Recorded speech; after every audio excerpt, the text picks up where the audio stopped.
E, sem mais delongas, vamos para a próxima palestra aqui, antes da gente bater um papo. Ano passado eu tive presente lá no evento, né, e ano passado foi o primeiro ano que eles inauguraram a trilha de Creator Economy. Vocês viram que um tema também que convergiu muito nas duas apresentações até o momento foram questões relacionadas às redes sociais, né? Então, a gente não tem como deixar de olhar para isso e para pincelar um pouco dentro desse universo de Creator Economy, mas não só, porque ela está, né, envolvida em diversas outras áreas relacionadas a essas tecnologias que a gente está falando, como, por exemplo, dados. Eu vou chamar a Renata Turlão, diretora da Play9.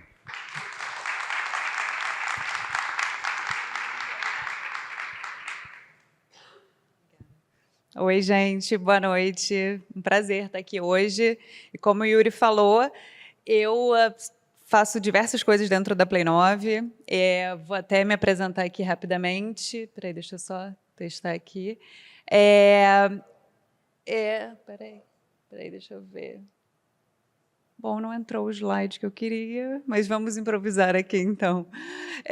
Dentro da Play9, eu sou diretora de conteúdo e BI, e lá, então, eu trabalho com toda a parte de planejamento, estratégia, dados, insights. Então, todo o núcleo, tanto criativo de operação quanto de dados, está embaixo do meu guarda-chuva.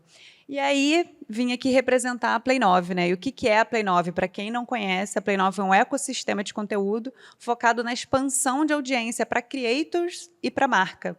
E, com isso, a gente trabalha fortemente dentro desse universo de creators.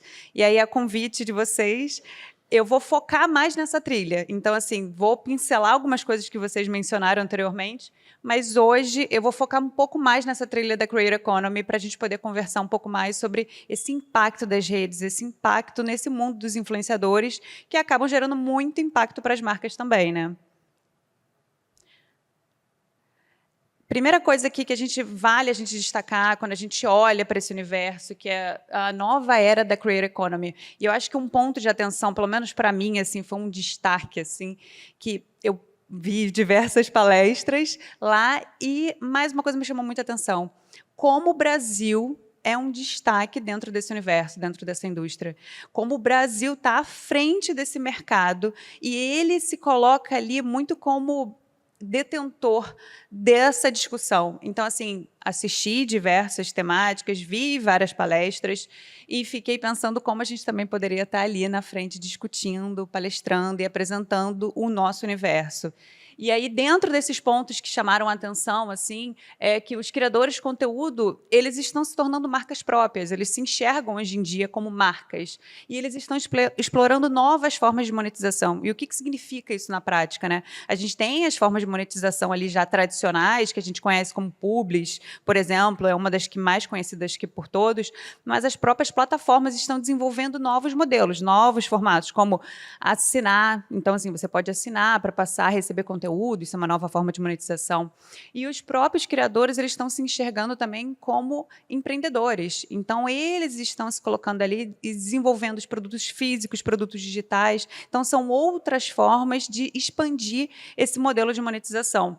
As plataformas digitais, elas estão fortalecendo essa conexão direta com o público, né? Que é impulsionando, como eu falei, modelos de assinatura, produtos personalizados. Então, assim, as próprias plataformas entenderam essa necessidade através desse modelo e essa economia que está girando, e a gente está vendo uma expansão gigantesca, não só no Brasil como no mundo, né? E a gente tem algumas pesquisas que apontam que, por exemplo, dentro da geração Z, mais de 70% já se considera criador. Então, assim, o JP, que é um dos donos ali da Play9, ele fala que futuramente todo mundo vai ser um influenciador. Né? Todo mundo que possui uma rede social, que está ali impactando o seu grupo ou impactando ali algum universo, você está influenciando alguém. Então, você pode se considerar um influenciador. De influenciadores a empresas, que foi o ponto que eu falei, que é quando você começa a expandir para negócios. Acho que esse é um ponto de atenção, porque é como é que a gente começa a pensar em escalar esse conteúdo, como é que a gente começa a reinventar esse modelo de negócio da Creator Economy. E aí, um outro ponto que também tem muita conexão com isso é a marketing de influência com propósito, né? Que é conectar emocionalmente com o público é algo valioso. Histórias bem contadas. Então, quando a gente fala nisso, a gente foca muito no storytelling, né? A gente pensa em como é que o storytelling transforma a relação com o público. Então, a gente tem que pensar que os criadores, eles precisam pensar na forma que eles vão contar aquilo, na forma que eles vão se aproximar, principalmente criar uma comunidade. Esse que eu acho que é o grande diferencial, assim, quando a gente começa a pensar que eles precisam criar uma comunidade para criar uma relação com essa audiência. As campanhas, elas precisam se afastar da estética publicitária tradicional. Isso é um ponto muito relevante, né? A gente até hoje vê que as marcas, mesmo elas tentando entender esse mercado dos criadores, elas ainda querem criar dentro do direcional delas, dentro daquilo que elas criavam, e quando antigamente, assim, há 3 anos atrás, que elas criavam ali para as mídias tradicionais, elas querem criar ali dentro daquilo que elas acham que é a narrativa delas. Só que a gente está falando de um novo mundo, a gente está falando de um momento que é necessário a cocriação, que é necessário a gente pensar assim, se você quer fazer uma campanha com o criador, cocria com ele, dá espaço para a narrativa dele ser presente, dá espaço para a verdade dele aparecer, porque senão essa história não vai fazer sentido. Então, assim, quem segue a pessoa entende a verdade, o impacto daquela publicidade. Então, isso também é muito relevante quando a gente pensa assim, marketing de influência com propósito. Então, é quando a gente precisa unir valores desses criadores, e aí a marca tem que entender se os valores dela estão linkados com os valores desse criador. E aí pode fazer sentido dentro dessa narrativa. E aí uma frase aqui interessante que é: tecnologia sem alma produz conteúdo genérico. A mágica só acontece quando colocamos humanidade na equação. Isso faz muito sentido porque quando a gente fala, e eu vou até abordar aqui também, que todos que passaram por lá viram muito essa questão da inteligência artificial presente na maior parte das discussões, ela estava presente, né, de algo que a gente não tem como não estar ali pertencente nas discussões, mas a autenticidade, né, e aí eu nesse meu recorte dos criadores, ela é fundamental. Então, assim, por mais que a gente tenha incremento da inteligência artificial, que a gente tenha incremento das possibilidades de ferramentas, a gente precisa dessa humanidade na equação, seja para uma campanha publicitária, que era esse recorte que a gente estava dando, seja para a produção de um conteúdo, né, para alguma narrativa. Eu estou falando rápido, eu sei, mas é porque eu quero para dar tempo do nosso bate-papo, então eu estou um pouco acelerada. O desafio da internet e o futuro além dos algoritmos. Como você falou, né, teve a questão dos algoritmos, a gente sabe o desafio dele no nosso dia a dia. Eu tenho um time que trabalha ali focado em redes, então, imagine, um time de conteúdo e um time de dados, que passam o dia a dia se desafiando, tentando entender o que o algoritmo está querendo dizer, como é que a gente se adapta, como é que a gente entende ele. E até um ponto interessante, até antes de eu entrar nessa lógica algorítmica que a gente precisa entender, desvendar, essa pseudodependência que a gente tem das redes, né?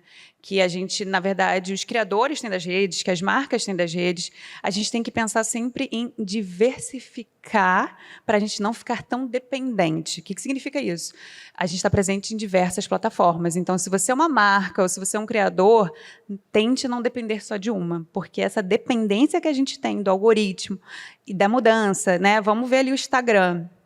Instagram, meu parceiro, tudo ótimo, maravilhoso. Não vou entrar muito no mérito, mas toda hora muda o algoritmo, toda hora muda. Então, a gente tem que se adaptar com uma frequência muito acelerada. E para o criador, e olhando para a perspectiva do criador, é um desafio gigantesco, que chega a dar um esgotamento emocional. E aí a gente passa para aquele outro ponto que foi discutido em muitas das palestras lá, que é essa questão da saúde mental. Então, assim, o algoritmo é algo importante, relevante para a marca, para os criadores, mas vamos tentar diversificar, entendendo que a gente está trabalhando com plataformas de terceiros. A gente não sabe exatamente como é que vai ser amanhã e qual vai ser o impacto para a gente, né? E aí a gente volta para o ponto da autenticidade e vulnerabilidade se tornam diferenciais. Por quê? Quando você é autêntico, quando você é vulnerável, quando você entende um pouco ali do seu, né, do que você está produzindo, do que você está fazendo, tem verdade por trás disso. Hoje eu estava até, antes de chegar aqui, a gente estava num café ali conversando, e aí eu até brinquei com o Caio, que é um dos coordenadores do meu time, e digo, nossa, como é que você também consegue ser criador de conteúdo? Como a Bruna também, que é uma das nossas coordenadoras lá. Eles trabalham, assim, gente, o ritmo da Play 9 é bem intenso. E eles também são criadores de conteúdo, que é um segundo trabalho muito intenso e talvez até mais cansativo mentalmente em todos os sentidos. E eu falo, eu não consigo, assim, não consigo, eu vejo aquilo como um trabalho. E aí o Caio falou, mas eu faço aquilo que vem do meu coração, é genuíno. Eu produzo aquilo que dá vontade e ele, às vezes, pega os links com aquilo que está em alta. Então, ele aproveita ali um assunto, ele aproveita ali a verdade dentro dele para produzir um assunto que seja relevante, que possa dar resultado. Então, assim, ser autêntico e vulnerável é aproveitar isso também, seus pontos fortes e fracos, para produzir conteúdo e para poder ter algum tipo de destaque, né? Então, outro ponto é, os criadores e plataformas são convocados a construir uma internet mais criativa, que é isso que a gente está falando, como ser mais criativo dentro desse universo gigantesco de informações que a gente está sendo impactado diariamente, né? E a curadoria humana e o retorno da autenticidade são essenciais no conteúdo, porque se a gente conseguir ter esse olhar da nossa curadoria, do que faz sentido, a gente consegue também pensar no que vai ser bom para a marca. Na hora da marca ali produzir uma campanha, na hora da marca produzir um conteúdo, ela vai entender o que faz sentido para ela. Então, esse cruzamento, ele realmente é um dos diferenciais. Outra coisa que eu acho que é legal a gente destacar, que é o valor da intenção. Que também, fazendo um paralelo, é quando a gente falava que antes era economia da atenção, né? Quando a gente tinha que ficar atento a tudo que estava acontecendo, só que hoje é da intenção. Então, é postar com intenção, é consumir com intenção.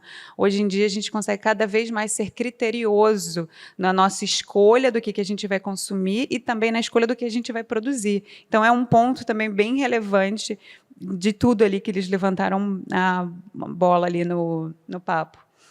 Agora eu vou falar também um pouquinho de dados, né? Porque de vez em quando eu fazer equilíbrio entre conteúdo e dados, que é o meu recorte ali do dia a dia. E até um parênteses, falando da experiência do SXSW, que é muito intenso mesmo. Então, assim, até para poder fazer esse recorte aqui, que é muito do nosso universo, que tem a ver com o que é a Play 9, e que eu precisava trazer um recorte de acordo com o nosso universo e botar isso na prática, é um desafio gigantesco, porque, assim, tá lá, por exemplo, para mim era um sonho, foi a primeira vez que eu fui, mas é meio que um FOMO.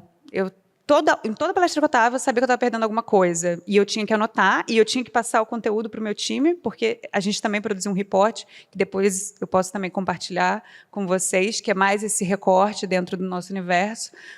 Então, a ansiedade é gigantesca. E aí, quando vocês estão aqui absorvendo um pouco do recorte de cada um de nós, até vocês entenderem o porquê que, por exemplo, eu estou fazendo esse recorte, o que cada um fez, é uma curadoria gigantesca nossa, um exercício muito grande, porque lá a gente já viveu essa intensidade, eu senti isso na pele, e talvez o meu recorte seja muito positivo, porque foi a primeira vez que eu fui, então eu achei incrível, então eu fiquei, e talvez eu seja pisciana também, então acho tudo lindo, eu tenho esse negócio de, acho tudo maravilhoso, mas essa pressão até para a gente ter esse olhar é um grande desafio. Então, teve muita coisa de dado, e reforçando, a gente viu bastante coisa presente, mas eu achei legal a gente trazer aqui uma nova métrica, só para a gente dar uma pincelada, talvez num olhar que não estava sendo muito apresentado, mas dentro da trilha de Creator Economy apareceu, que foi o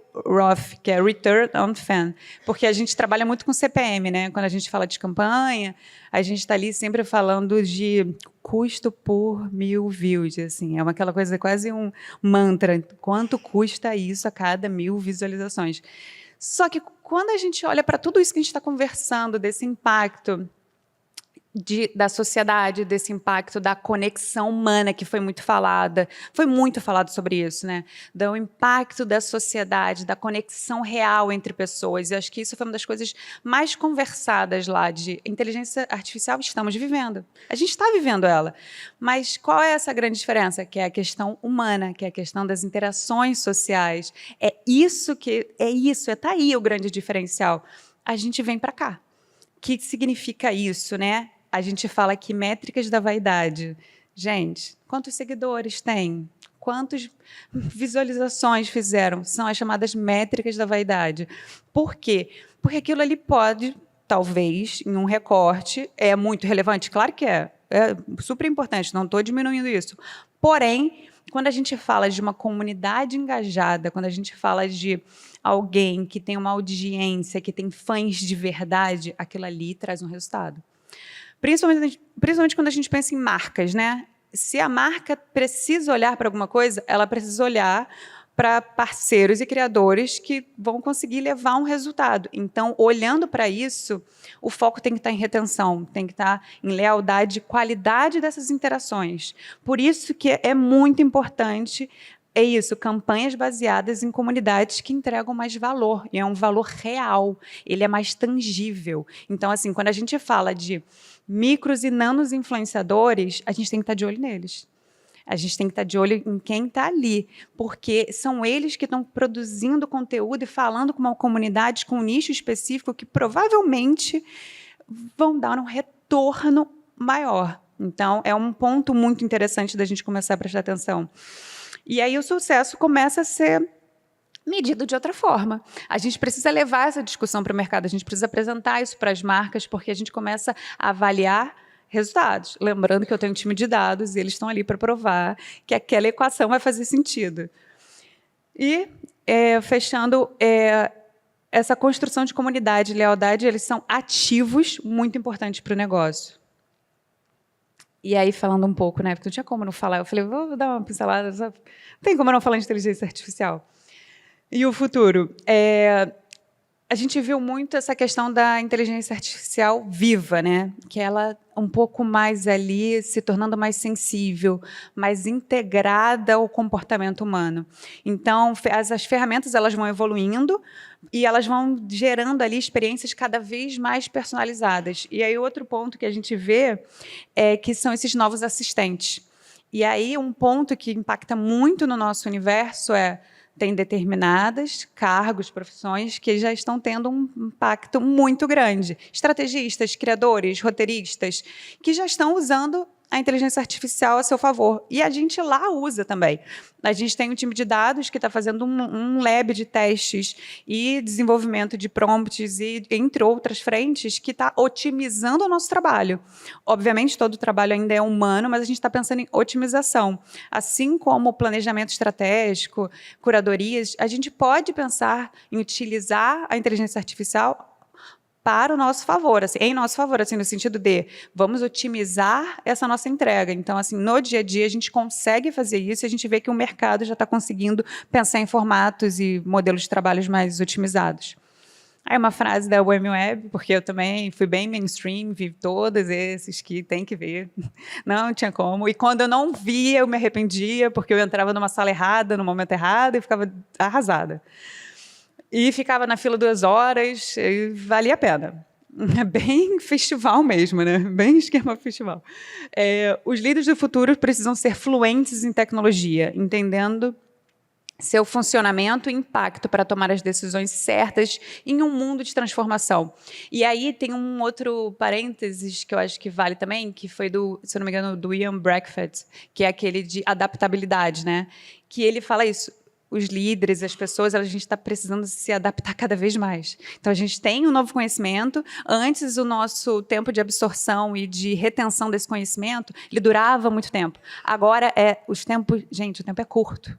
Assim, você faz um curso hoje, daqui a um ano você tem que fazer outro curso, e daqui a pouco tem que fazer outro curso, e ter um novo aprendizado, e está aqui absorvendo milhões de informações, e se reinventando, e absorvendo, porque a gente precisa se adaptar. Então, é como os líderes vão utilizar a tecnologia ao seu favor. Isso é o mais importante, né? Vai ser um diferencial.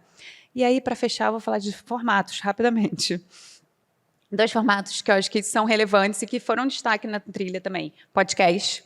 Inclusive, vou reforçar o podcast de vocês logo que eu saí, depois que vocês publicaram o do SXSW, eu achei muito legal. Então, assim, é um formato que está em alta, então acho que as pessoas precisam pensar em como explorar mais podcasts, pensando que é um formato de retenção, profundidade, e é um formato focado em comunidade. Olha como as coisas se linkam. Porque ele está falando com um público específico, com uma audiência específica, que tem interesse naquele assunto. Então, você está falando exatamente com quem está se interessando pelo assunto. A pessoa teve uma busca intencional. Então, assim, é um formato que vale a pena pensar, principalmente nessa lógica de comunidades, que pensam nessa narrativas consistentes, porque, normalmente, a gente vê isso num podcast. E aí, passando rapidamente... YouTube. YouTube morreu, YouTube voltou. É isso. Não morreu. Está aí, gente, firme e forte. Está com shorts, publiquem no shorts. Porém, quando a gente pensa nele como uma nova TV, ele está se consolidando novamente, só que num lugar de plataforma de entretenimento. Esse é um diferencial. Vocês têm que pensar o seguinte: hábito de consumo. Quantos de vocês ali, às vezes, consomem YouTube na TV? Isso é um hábito de consumo. Então, a gente tem um novo lugar de consumo do YouTube, agora presente na televisão. Então, quando você pensa nisso, você pensa em quê? Long form. Eu penso ou em ao vivo. Então, voltar a pensar na produção de conteúdo no YouTube, pensando tanto para creators quanto para marcas, é relevante. E aí a gente viu ali essas apostas, porque focam aonde? Em comunidade. Novamente, a gente está falando em comunidade, a gente está falando em quem tem ali interesse de sentar e assistir um conteúdo, e o longo é relativo, né? 15 minutos, 30 minutos. É o que a gente fala aqui. Essa questão do conteúdo longo, hoje em dia, ele chega até a ser um pouco irônico, porque ele está variando ali entre 15 e 30 minutos. Isso a gente já está considerando um conteúdo muito longo. Quando o Reels adaptou o formato no Instagram até 3 minutos, a gente falou, opa, o longo está voltando. Olha que loucura. Então, pense no YouTube como a nova TV, no sentido de como eu posso produzir algo lá que faça sentido para a minha audiência e que eu possa ter conversas mais longas, narrativas mais estruturadas, para depois distribuir em formatos ali curtos, ali no TikTok, no Instagram, aproveitando outro tipo de comunicação, que é uma distribuição mais equilibrada, né? E aqui são os aprendizados gerais. Então, a gente pensa em a cultura em constante reinvenção, influência que vai além dos números. Acho que esse é um ponto muito importante, que é aquilo que eu falei de vai além dos números. A gente tem que pensar na influência como reflexo de uma comunidade importante para o seu negócio, para a sua criação de conteúdo. A nova ética do entretenimento é quando a gente precisa e pensa nessa questão de um entretenimento ali como emocionar, incluir, representar, e até por isso tem a ver um podcast, um conteúdo longo no YouTube, ele se encaixa dentro também de um propósito como esse. Tecnologia como meio, não como fim. Então, como é que a gente pensa na tecnologia sem... A tecnologia, na verdade, sem propósito, ela não conecta, né? Então, como é que a gente vai utilizar a tecnologia a nosso favor, os criadores vão utilizar a tecnologia a favor deles, e marcas com propósito real. Então, assim, é como elas falam, como elas se comunicam, que parcerias são essas e com que construções de comunidade são essas.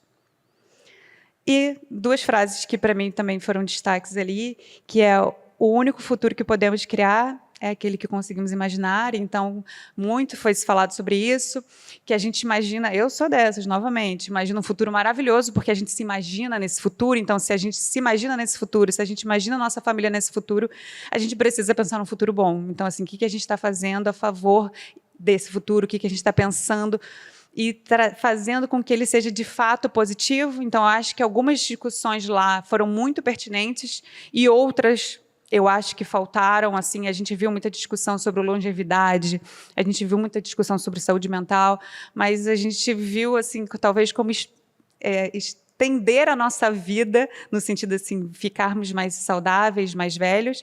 A gente talvez tenha visto poucas discussões sobre guerras nucleares, sobre os impactos climáticos, sobre outras coisas que vão impactar a nossa longevidade. Então, a gente tem que imaginar esse futuro sendo composto por todas essas frentes, e eu acho que esse é um grande desafio, que a gente acaba novamente falando só de recortes, assim como eu mostrei só um recorte, né? E se não imaginarmos futuros diferentes, a gente vai ficar presos em versões recicladas do passado. Então, acho que é importante a gente pensar em que futuros são esses que a gente quer criar e como é que a gente gente, estando à frente desse mercado, estando à frente dessas discussões, como é que a gente estende essa conversa, esse diálogo para algo mais prático, né? Porque muitas vezes a gente fica ainda no teórico, nas conversas, e falta a gente talvez aplicar isso com os nossos parceiros, com as marcas e no nosso modelo de negócio. É isso, gente. Obrigada.